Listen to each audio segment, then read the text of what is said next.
Hey guys, it's me, Brittany, and this is my channel, My Beauty Mark. So this is another question of the week, and this question of the week, kind of usually it's two questions, but it goes kind of hand in hand. When I get one question, I usually get the other, so I'm going to answer them together. And first question is, how do you start um, heat training virgin hair? And the second part of the question is, how do you get optimal results with that? And I think the question often stems from people who try to do it and then they don't get the results they expect. So I'm going to address, how to get the ultimate or optimum results when thermalaxing or heat training your hair or what have you. So let's get started. So first things first, I'm going to stress this. It's the number one thing when you are beginning to thermalax your hair or even styling it in general as far as straightening it, the best thing you can do is make sure that you get a very good blow dry. The better your blow dry, the better your flat ironing, the better your thermalaxing results. And what I mean by good blow dry is kind of what I have here.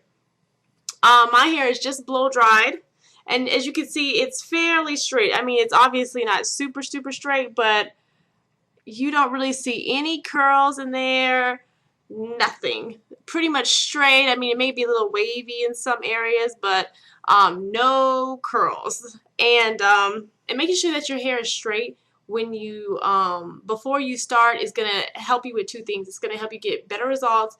It's going to make the process go faster, and it's going to reduce tangles. So basically how you do that, there's several ways to do that. If you have really curly hair, it's best to use like a good amount of tension, and you can use like a good brush, like something like a Denman. A lot of naturals have Denmans, and that's a great way to just apply tension to the hair to help get it straight. And if you were going to do something like that, you would just take your hair. Obviously, this would be like curly hair and detangled. And what you would do is you would just kind of do like that, where you have the hair in there, but you can like slide it down. And obviously you're going to be using your blow dryer when you do this, and this will help to just like get out any curls or kinks. It just makes it that much easier for you to blow dry. So if you're not that sophisticated, you can also apply tension in the hair just by giving it a good like tug or holding it firm like this. A lot of times using like a comb attachment with a comb on your blow dryer works really well too. So this is usually what I do. Usually when I'm blow drying my hair, I'll just hold it firmly. I start at the ends when I blow dry my hair, because I find that if I start up here, sometimes that heat starts to dry my hair down, and it kind of will like dry kind of coily. So I always start at the ends, and then I just work my way up, and then I will focus more attention here, because usually that's the part that needs straightening more. But then that way when the ends dry, they dry fairly straight.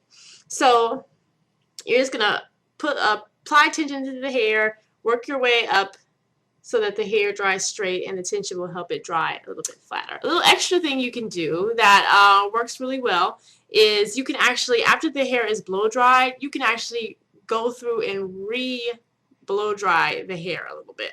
So what I would do is, once the hair is fairly dry, and that's actually what I did on my hair here, is I blew dry it initially, but then I put some water on the roots, so like a good few inches of the roots, just to help get them a little bit straighter. So what I'll do is I'll take some water, like maybe a spray bottle, or maybe just apply it to my hands and just run it through the hair. Now this isn't going to revert your hair, because it's not enough water to do that, and it's not enough time for your hair to revert. But what it's going to do is it's going to make your hair more pliable, and it's going to make it easier to get even straighter. Now I wouldn't recommend it on just like doing dry hair, because then at that point you're heat training your hair, and right now we just want to get it as straight as possible so we can heat train it and get the best results. So I would take like I would take like a water bottle, just spray it, and then I would just go over the hair again. And what I find is when I do that, the hair just gets like a little bit straighter, and it makes it that much easier for me. So if I was going to train my hair with a blow dryer, after I'm done blow drying, after I did my second, just little quick run through with the blow dryer, what I'm going to do now on my semi-straight hair is I would just take the blow dryer wherever I need it and just run it through however many times that you decide. What I would do now, of course, like I said, hopefully at this point your hair is fairly straight, about like this, or maybe just a little bit not as straight, but you know, fairly straight. And what you can do is you could use like a fine-tooth comb to go through the hair, or as you guys seen me before, I use a little Denman brush, or you can even use something like, you know, this kind of Denman and go through the hair, and this just helps keep the hair tangle free. And so what I would recommend if I was doing this, I would go through the hair just one time like that, just to make sure that the hair is straight. Now if you want, you don't need to continue to go over it with the comb, but a lot of people do just to avoid tangles. But for the rest of your passes, you're just going to take the flat iron or pressing comb, whatever you have, and just go down the length of the hair. This, of course, is not on. And however many passes you decide, you're going to go down the length of the hair. Now, a lot of people saw in the other video when I was doing my roots, they thought I was just tapping, and that's because I had so little hair. So this is actually like a pass because it's so little. But if you're going through your whole hair, you want to just run the flat iron or the pressing comb down the length of your hair however many times you decide. And now when you do this, your hair should get pretty straight based upon, you know, if not the temperature, just based upon the number of passes you're doing going down the hair. And then proceed to the next section. And that's pretty much it, you guys. Basically, to summarize it up, the best way to get optimal results when you're starting and just as you continue is just make sure that your hair is as straight as possible.